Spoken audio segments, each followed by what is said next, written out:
Elderly man smiling.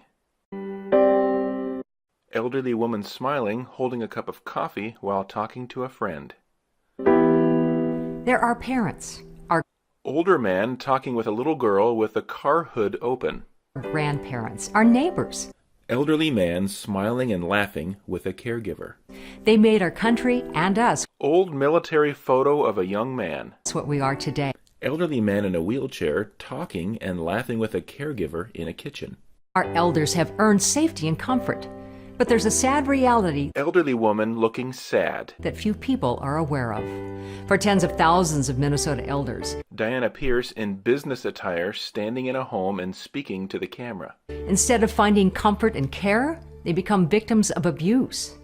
The numbers are devastating and rising. In 2014, there were over 35,000 reports of vulnerable adult abuse just in Minnesota. And 56% of those reports were for adults over age 65. Even worse, the vast majority of abuse goes unreported, and our loved ones suffer in silence. Often the reason for their silence is because the abuser is someone close to the elder, such as a family member, paid caregiver, a trusted friend, or financial professional. The abused elder is too afraid of the consequences to speak up, or simply isn't able to. Scared elderly woman standing with an angry man behind her. Woman holds her shaking arm that has bruising made by someone's hand. That's why your help is needed. Your older and dependent loved ones are relying on you to recognize abuse and stop it by reporting it. Elderly woman in a wheelchair wringing her hands. We're talking about an extremely vulnerable population. Almost half of all people over 85, the fastest growing segment of our population. Amanda Vikstrom, Executive Director of the Elder Justice Center, in business attire, sitting in a home and speaking off camera to an interviewer. Have Alzheimer's disease or another kind of dementia.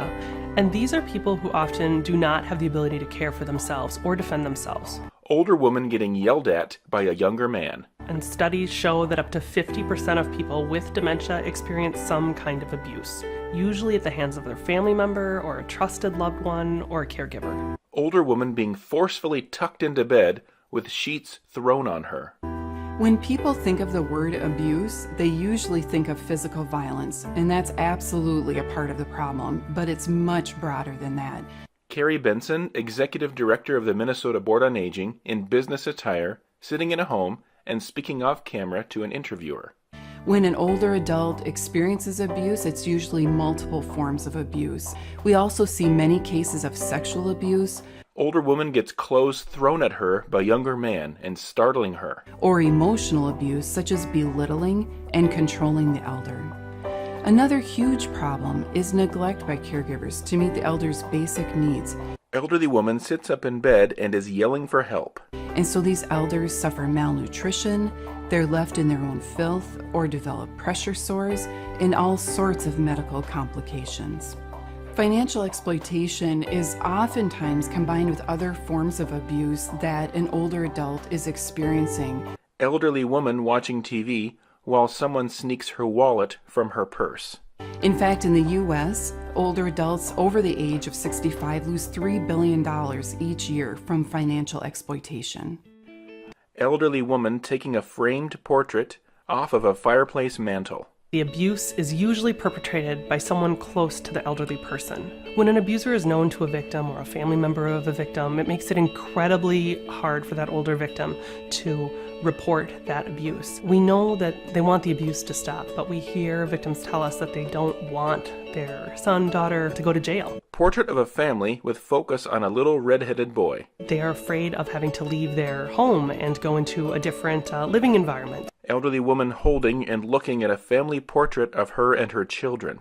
They feel ashamed that the abuse is occurring. And for all of these reasons, reporting for older victims is very difficult. And we know that only 1 in 14 cases of elder abuse is ever reported. By 2030, 1 in 4 Minnesotans will be over the age of 65, so it is a growing crisis. Older adults deserve safety. They deserve for us to keep an eye out for them and to step in when help is needed. Someone gently puts a hand on the elderly woman's shoulder and she smiles and puts her hand on top of theirs. There are often signs that could alert you that a loved one is suffering abuse.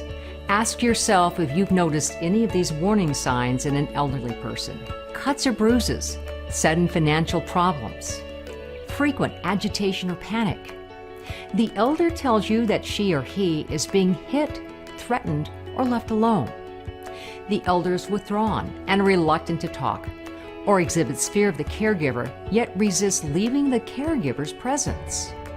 If you have any suspicion that an elder or dependent adult is being abused, report it. Call the Minnesota Adult Abuse Reporting Center.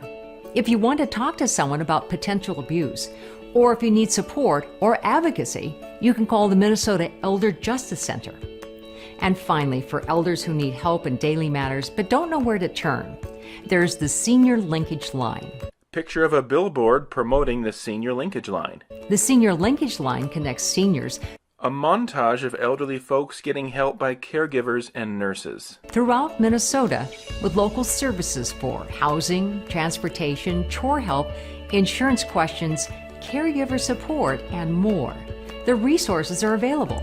No elderly person needs to suffer or deserves to suffer. Sad-looking elderly woman sits up in bed and is looking over at her telephone. So please, make the call. Elderly woman smiling contently at the camera.